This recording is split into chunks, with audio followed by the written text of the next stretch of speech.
Welcome back, ladies and gentlemen. This is Brett with Always Broke RC, and I am here to give my thoughts and opinions on this RC sitting in front of us. This is the newest release from Traxxas, the Traxxas Sledge. If you watched my last video, you just saw that I just got done bashing it. Literally, just got done bashing it. So, what do I think of this rig? Tangerine, my beautiful Traxxas Sledge. Well, I think it's a very adequate basher. Out of the box, really, you can have a lot of fun with this RC car. Didn't break anything. Didn't pull the tires off the rims.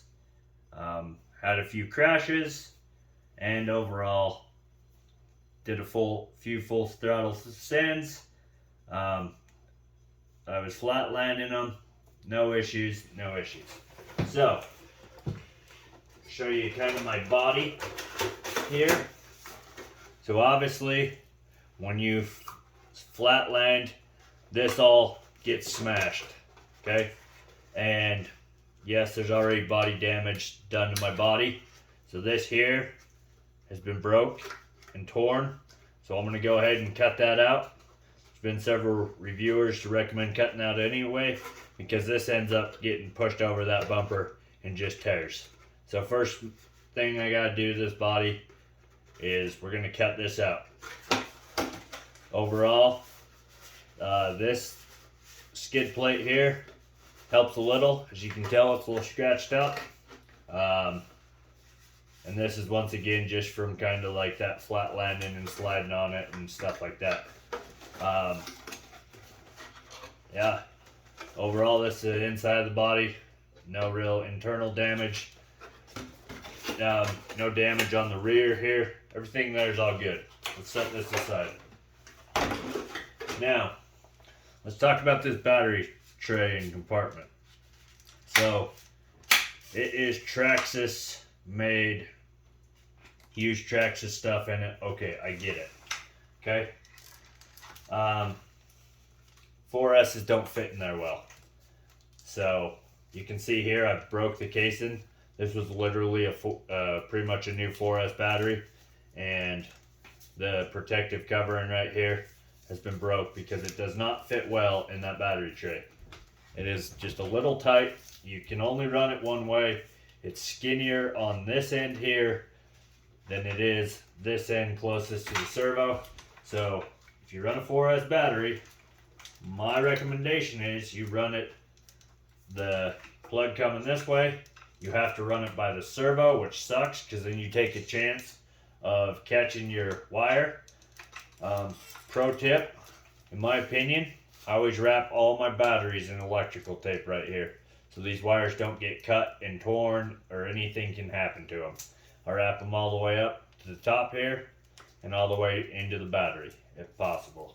It's really helped my battery's longevity, and just a pro tip, you can do it if you choose. If you don't, I don't blame you. Just personally something I like to do. And I'll also wrap the front of my batteries. I did not wrap it on this one. Thought that, hey, it was going to stay in the battery tray. Life was going to be all good. Obviously it's not, so I'm going to have to wrap that because now I have the cells exposed to dust and stuff, which I personally don't like. So I'm going to wrap the front of this in electrical tape. And yeah, that is the battery compartment explanation and issue. Also, I like to bed my battery tray. Another pro tip. Batteries come with a piece of foam with them. I just drop that right down in the bottom here. Why do I do that? Because obviously keeps everything just a little tighter in here. This foam collapses really well, so there's not a tightness issue. Just gives it that much more padding. There's no padding on the top of this battery tray, so and there's no padding in the bottom of this. Also, when you run the 4S battery, you've got to pull off the, see if I got it here. Yep, it's right here. You've got to pull this out. This does not work if you're going to run 4S in this rig. Right off the bat, pull it out, get rid of it. Basically no good. Waste of time. 3S I think is what that's designed for, because the 3S batteries might be a little shorter, but even then I recommend just pulling it out, not doing anyone any good. Next, let's talk about this servo. Okay, a lot of people do not like running stock servos. They just cringe when you say I have a stock servo. There's reasons, I understand why, and there's agreements and disagreements to both of them. Okay, so one thing I like about this servo that really helped me out on this first bass session is because it's a slower turning servo, right? My tires are going to shoot that straightness that I have it in. It's going to take more reaction time for those tires to turn left and right, which if I'm hitting the ramp and let's say I need to correct or I don't need to correct, it's going to take the tires longer to change position, right? So my rig at top speed is going to be going and then slowly turn left or slowly turn right, because this servo doesn't have the twitchiness of a fast servo. So it's good for new people bashing, just due to the fact of you're not going to throw your car to the right or to the left really fast. It's going to take more time for these tires to get turned to throw that car off angle when you're sending it at a ramp. So personally, I think that this is an adequate servo. I know a lot of people are going to disagree with me saying this, and the reason I say it's adequate is because new people can get in and bash with this RC, and professionals can get in and bash with this RC, because the speed of that servo, you can learn to drive with a slower servo. It's not the end of the world. So do you need to immediately change this out? In my opinion, no. What I really want to do is I would like to see this on the 7.4 voltage setting that it has, so it has more torque. However, I probably am not going to do that because I'm not that invested into stock servos, but you can get more voltage to this servo and it will move and gain more torque better. So that's what they claim. I haven't seen anyone do it on a YouTube video yet, and that's that. Now, on the negatives of this servo, I would just say, obviously, you're putting a lot of strain on it with these bigger tires, okay? So I think if you had smaller tires, you're less likely to burn up this servo. But these are big tires, so the likelihood of you just driving around, whatever, you could burn this servo up. I believe it is a steel metal gear servo, so it should hold up really adequately, even as far as bigger tires and stuff. I think Traxxas tests their servos and shouldn't have any issues, but I'm not saying don't upgrade this servo. I'm saying if you don't have the finances after buying an $800 rig, okay, save your money. You don't need another $100 servo in it right off the bat, because this servo, I could leave this in here for a year, I guarantee, and I'm probably not going to have an issue with it. Okay, let's move up here to the front. I've got the Bash Queen aftermarket shock towers. So I know I did not bend these. There's carbon fiber. They're thick as hell. Guarantee I didn't bend them. Once again, I recommend this upgrade right off the bat, just because carbon fiber is pretty strong stuff and you're probably not going to break it or bend it. Shocks. So this is my rebound. Pretty adequate rebound in my opinion. And when you're chassis slapping it, right, that's pretty quick coming back. So you're hitting and pretty adequate rebound. Me personally, I'm going to be changing oil out on these shocks probably. And keep in mind, your shocks, depending on what you're doing, you're going to want to adjust oil anyway. If you're bashing, okay. If you're racing it, well, this probably isn't going to be good enough oil for you, because as you can tell, it leans, but then it goes back up. It's not staying down low. It's wanting to come up high again, which for bashing is what you're going to want. You want this rig sitting high. You want it hitting and coming right back up. And as you can tell here, so I only go to about there, but max out height on these shocks is clear up here. So I felt it was more than adequate stock oil in them for the bashing capability that I have, and I have no complaints there. I did know that all my shocks had adequate fluid in them because I had to change out to the aluminum shock caps, and so no issues there as well, because I'm not going to be pulling aluminum off aluminum. Right now, if these were plastic, yeah, maybe you could. I think it'd take a while before that happened, but once again, I just recommend you, if you're gonna love this rig like I'm gonna love this rig, just upgrade to aluminum shock caps. All right, next let's look at this wing here. So wing, no damage to it really, just a little dirt. It's a very flexible wing, very good material. I really like it. Obviously, downfall is it's orange and it shows the dirt. Unbelievable. Tangerine is already dirty, already needs a bath. But this wing, I like it.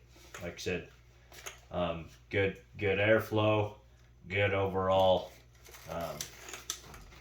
aerodynamics. When you're flying through the air, this wing really kind of helps control this vehicle and makes it kind of so you know how your vehicle's going to fly through the air. That's really nice. So, good job on the wing. Let's look at the underbelly here. So, that's what my underbelly looks like after one bash. Obviously, you can tell here, we already kind of have an issue. What do we have here? We literally have broken and melted plastic. Yes.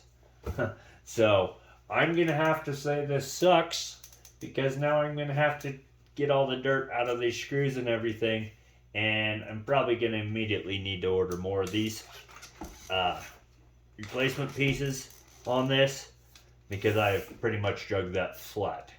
Okay, so I would say get more of these as quickly as possible. It's not as bad on the front end as it is the back end, but I'll probably do them both at the same time. Let's look here at my teeth on my diff.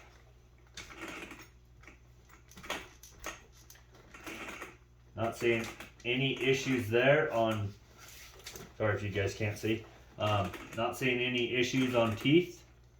Once again, I didn't adjust anything on this rig, guys. This is straight out of the box after I threw on my pretty colors.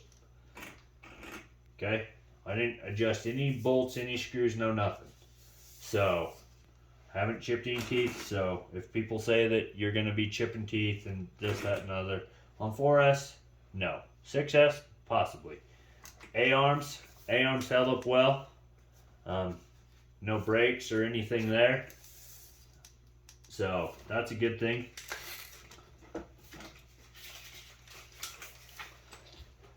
Yeah, I mean, more than adequate here, guys, really, for what you're getting. Obviously, $800. This is not a new beginner rig, okay? I don't want people who are new to the hobby to necessarily go out and buy this rig, unfortunately. And I say unfortunately because I think Traxxas make a great product, but this rig for its cost is a lot of money. I think you can get the same product or something very similar for less. I know they're on the market. There's several manufacturers in this truggy platform that make something very comparable, that you do your research and decide. But for me, if you're going to buy this vehicle, you're invested into this vehicle. Kind of like buying an X-Max.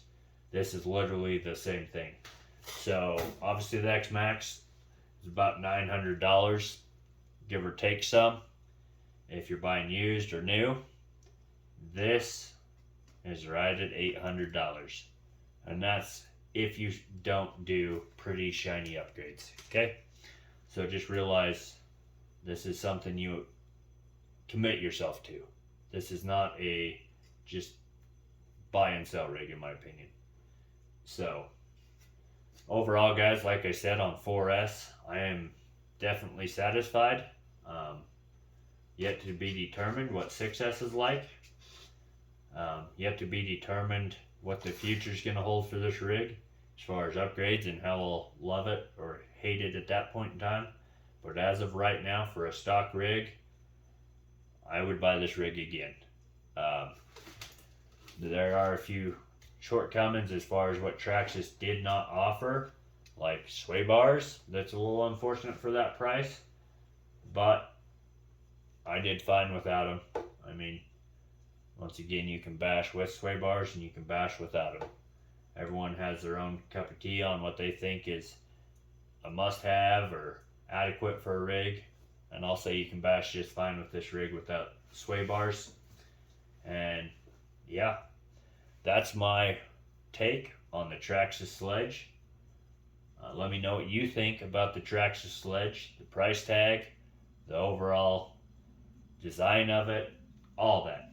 And leave a comment down below if you think that Tangerine looks just stunning. Pretty it is. Alright guys, thanks for watching. Make sure you hit the like button. If you're not subscribed, subscribe so you can see more content. And I hope this review was helpful. And if you have any questions about anything on this rig, leave a comment down below and I will definitely do my best to answer those questions. And if I can't get the answer, I'll probably do some research and I'll come up with an answer somehow for you. Anyways guys, till the next video, always broke RC, over and out.